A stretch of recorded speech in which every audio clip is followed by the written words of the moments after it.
Hey, DEMCAD. Hey, wanted to do a little response to your comments on Comet Elenin. I know it's easy for people to dismiss, and you mentioned that when a real thing comes up, then people aren't going to believe it. People aren't going to believe anything either way. Now, if you were Christina Aguilera and you got arrested and they said that you were smoking crack cocaine on the hood of your car, well, everybody is going to believe it. They're going to believe it. They're going to talk about it. They're going to live it. They're going to love it. The thing is, it's easy to believe crap like that because, you know, it's somebody else's demise. But Comet Elenin, and I'm not an astronomy person. I'm definitely interested in stars. It's interesting stuff. But the interesting thing about Comet Elenin at this point, even the anecdotal comparisons to the name of the Earth-killing event on that movie, Deep Impact, which I have not seen yet. Not sure I'll want to see it. Doesn't really matter to me. But it is interesting because I have made an attempt to, because I'm interested in finding out about this Leonid Elenin, and there's nothing out there other than the original little article. No news interviews, the Russian TV. There's nothing. I haven't found anything on this guy, and there's definitely a lot of interesting stuff with the name Elenin. Extinction level event, and all that other stuff. Leo coming out of the constellation Leo, and then of course that movie crap or whatever. But the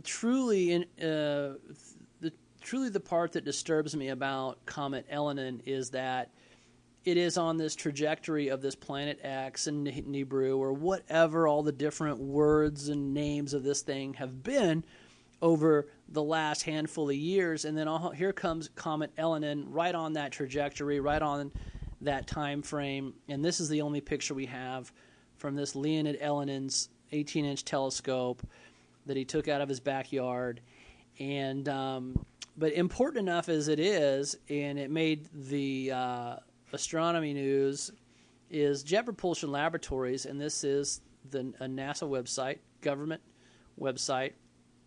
It's tracking the comet Elenin, and right now I'm playing it backwards, back to, right about, stop there. I went too far. I'm trying to get down here to March the 15th. This is the date people on the internet are talking about pole shifts. I don't believe there's going to be a pole shift per se.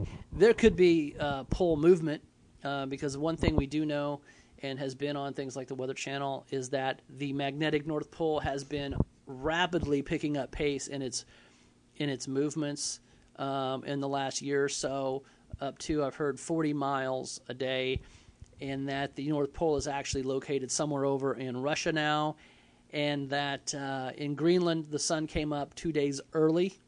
Obviously, if the North Pole is headed towards Russia, Greenland is now moving down the face of the Earth, and hits the sun 2 days early. They tried to say it was melting icebergs or something that weren't in the way anymore. They tried to get the global warming stick onto that. But the fact is, they interviewed a guy there and people that, in 74 years, the sun had never been up 2 days early. And so no matter what, pretty interesting event. Something is affecting our magnetic poles and the magnetic field of this planet. And so anyway, here around March 15th, you have the Earth here in the center of the crosshairs. You have the Earth, and you have Comet Elenin, or whatever this thing is, however big it is.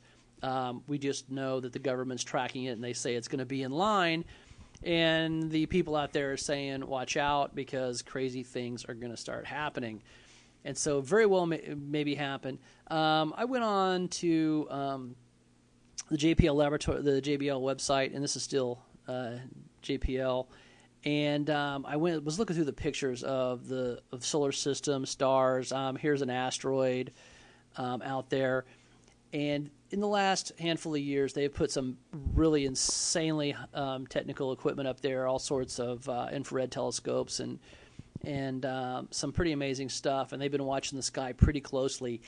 And this is still the only picture of this comet, which, if you look at this, is about halfway between Jupiter and Mars at this point. and Mars is pretty darn close to us. And this sucker will be crossing Mars and hitting Mars' elliptical orbit on about, let's stop it there, right around the late June. This thing will be crossing over Mars' orbit. Now, if this thing is a planetary object, come June 23rd, everybody on this planet is going to be, what the F is that? And my personal feeling is, if this truly is a planet, that there is going to be some sort of staged event, false flag, some sort of war. The internet will be done for, and our information will be severely controlled.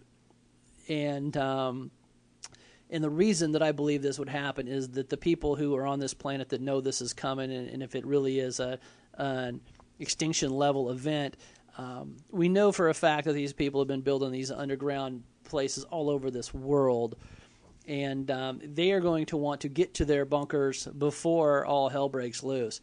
And also, I think it might be a fun game to watch people starve to death and all sorts of crazy stuff. But as this thing rolls forward and we get into August and we get around September, late September, and this is starting to change a little bit. And then here's this thing passes Earth's orbit again, and if you look at this, we're 0.23 distance to the sun. That's like less than a quarter of the distance from the Earth to the sun this thing will be. That's how close it will be to us at that point. And that into early November, we will then be crossing the tail of this thing, where if it truly is a planet, dragging tons of asteroids and stuff, we will just be getting pounded.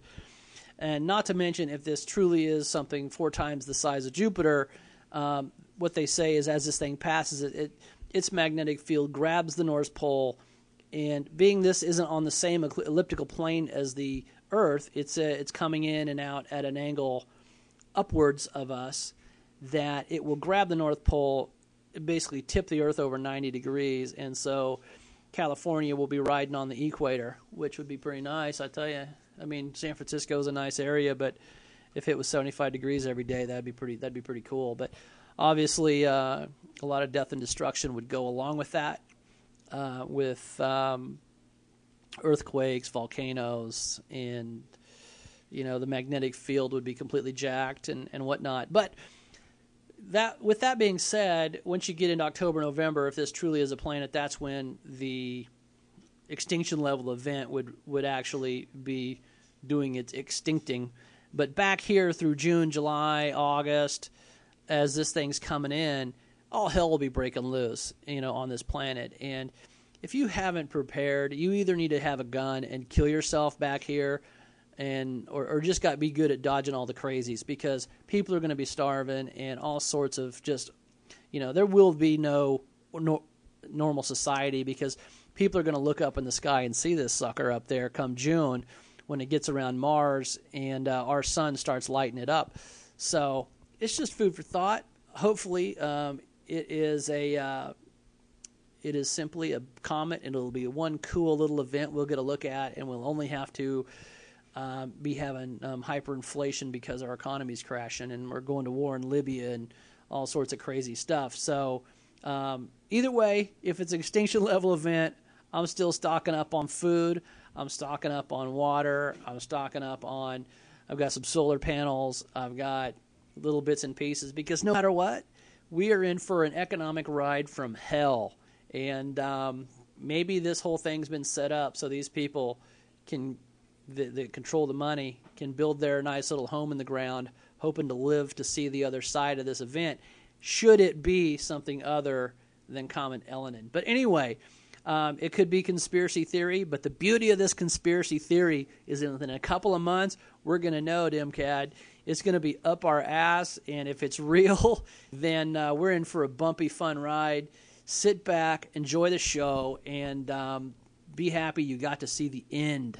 If not, we're looking at another end, and that is the economy of the United States of America, and our way of life is gone anyway, because let's face it, once the dollar is done, we are done as a country, and the way of life that we've been living is over. People are going to starve.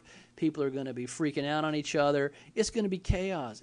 It ain't going to matter if Christina Aguilera got arrested last night. It just isn't going to matter. So if you don't have food and water, if you don't have an open mind, then you are screwed. Anyway, thanks for listening, DEMCAD. Talk to you later.